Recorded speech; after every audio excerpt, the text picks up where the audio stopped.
Hi, let's talk Congress, let's talk congressional functions, congressional mechanics. Now, this is as complicated as you want it to be, is the short answer. And every year I teach this, I think that I'll teach it better this year. I'm pretty sure this year is going to be the best, largely because I've come to a clear understanding of the problem with Congress. And it's very, very simple.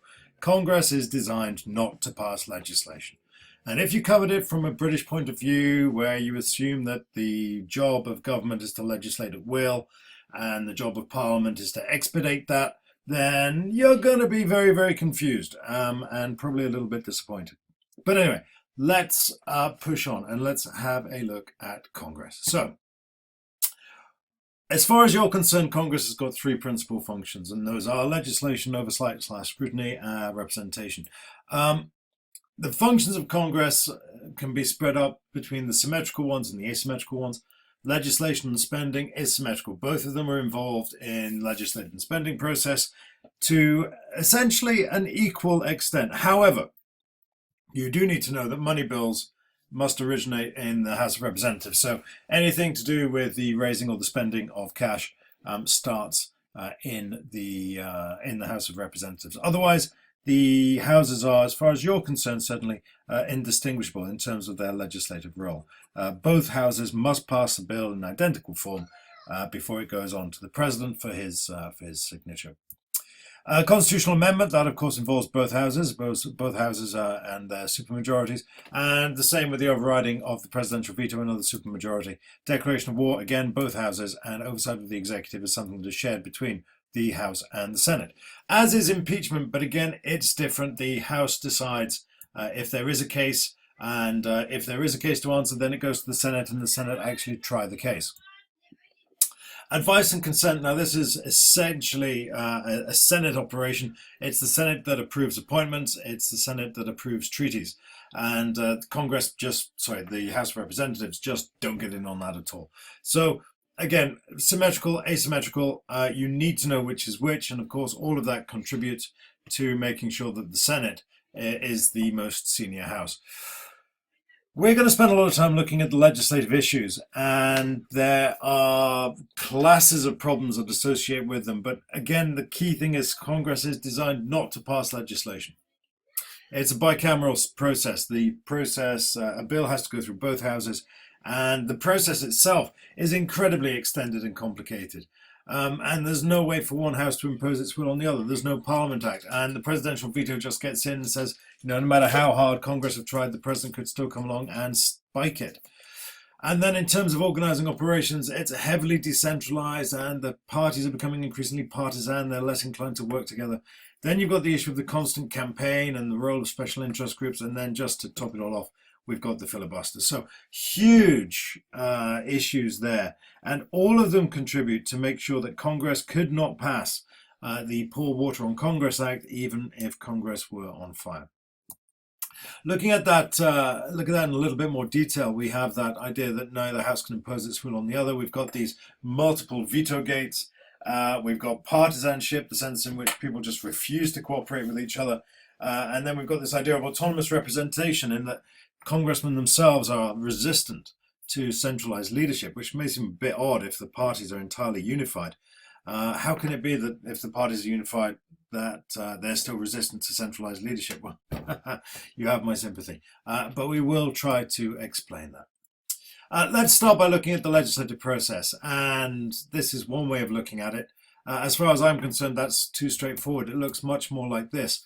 And at each point here, is the opportunity for the bill to die. Wherever you've got this red hand, that's where the veto gates come in, that's where the bill dies. And it's worth spending some time just working your way through it. But bear in mind that you're never going to be asked, what stage follows which. This is not a pub quiz.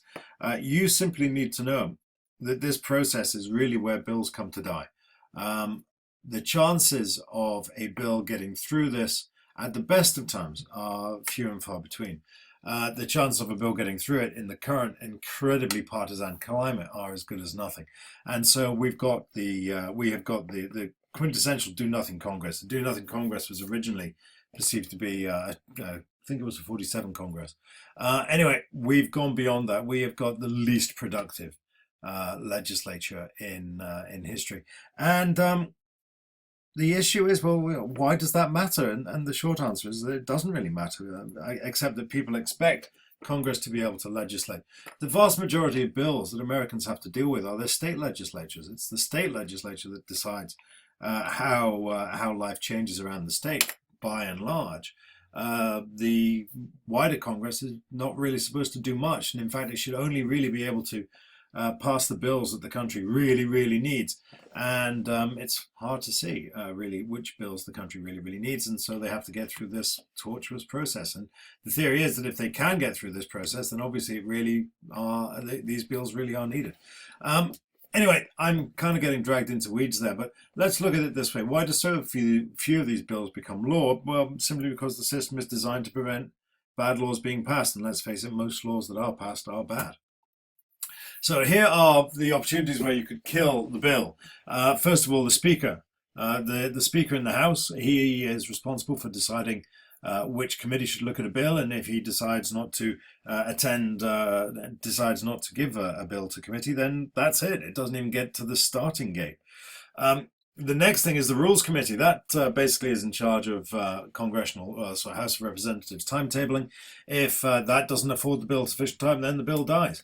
Or the committee chair could kill the bill, or the committee could vote to reject the bill, or the committee could pass it, and then it goes to the House, and the House votes the bill down, and that's it. And or indeed returns it to committee, and then of course we need to look at what the other House is doing. So the Majority Leader may decline to pass the bill to committee. The bill is dead.